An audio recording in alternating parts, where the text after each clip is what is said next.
Arthur lived in Paris 20 years ago when a lady who admired his writings came to meet him. लेखक 20 साल पहले Paris में रहता था जब एक महिला जो उसकी रचनाओं की प्रशंसा करती थी उससे मिलने आई थी. She had earlier met him at a play and had recently read a book that he wrote and sent a letter expressing her views on the same. वह पहले एक नाटक में उससे मिली थी और हाल ही में उसने उसकी लिखी एक किताब पढ़ी थी और उसी पर अपने विचार व्यक्त करते हुए एक पत्र भेजा था. She posted another letter about her proposed visit to Paris and her wish to have a little luncheon at the Foyats, the restaurant where the French congressman ate. उसने पेरिस की अपनी प्रस्तावित यात्रा और फोयाट्स में एक छोटा सा दोपहर का भोजन करने की अपनी इच्छा के बारे में एक और पत्र भेजा जो वो रेस्तरां था जहां फ्रांसीसी कांग्रेसी खाते थे. However, William was humble and not very wealthy and had never imagined visiting the restaurant and could not decline the request made by the lady. हालांकि विलियम विनम्र और बहुत धनी नहीं था और उसने कभी उस रेस्तरां में जाने की कल्पना भी नहीं की थी और वह महिला द्वारा किए गए अनुरोध को अस्वीकार नहीं कर सका.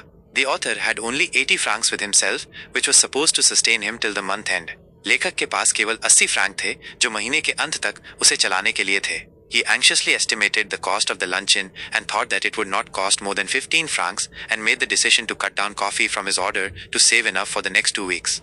उसने बेसब्री से दोपहर के भोजन की लागत का अनुमान लगाया और सोचा कि ये 15 फ्रैंक से अधिक नहीं होगा और अगले 2 हफ्तों के लिए पर्याप्त बचत करने के लिए अपने ऑर्डर से कॉफी कम करने का फैसला किया. The meeting with the lady was fixed for Thursday at 12:30 according to the letter. पत्र के अनुसार महिला के साथ मुलाकात गुरुवार को 12:30 बजे तय हुई थी. When he met the lady, she was in his 40s, not attractive, and spoke an awful lot.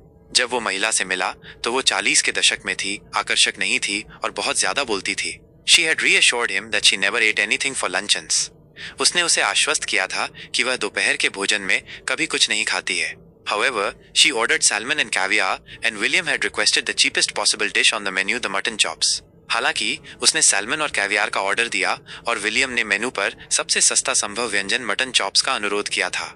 After the meal, the lady placed an order for white champagne and enjoyed the luncheon and their conversation about art, literature, and music.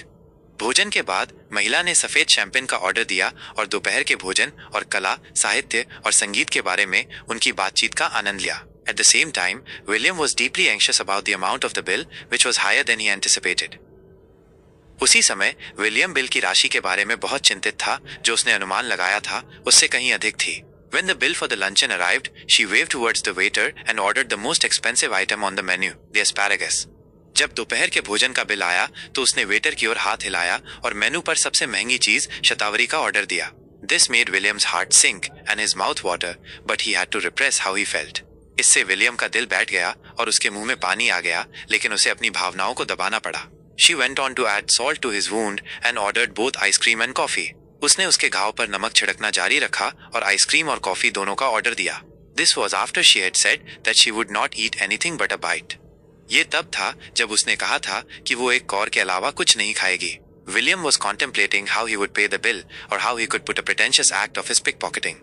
William इस बात पर विचार कर रहा था कि वो bill का भुगतान कैसे करेगा या वो अपनी जेबकतरों का एक दिखावटी नाटक कैसे कर सकता है. To his bad luck, the head waiter approached their table with a large basket of fresh peaches. उसकी बुरी किस्मत के लिए हेड वेटर ताजे आड़ू की एक बड़ी टोकरी के साथ उनकी मेज पर आया.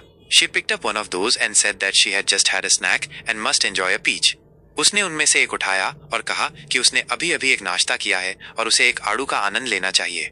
After William paid the bill, he was left with only 3 francs for the tip of the waiter and did not have any money left for the remainder of the month.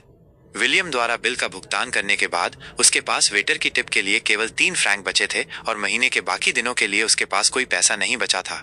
In the end, William thinks he had his revenge when 20 years later he meets the light luncheon eating lady and finds out she weighs 130 kilograms. अंत में William सोचता है कि उसने अपना बदला ले लिया जब 20 साल बाद वह हल्की दोपहर का भोजन करने वाली महिला से मिलता है और पाता है कि उसका वजन 130 किलोग्राम है.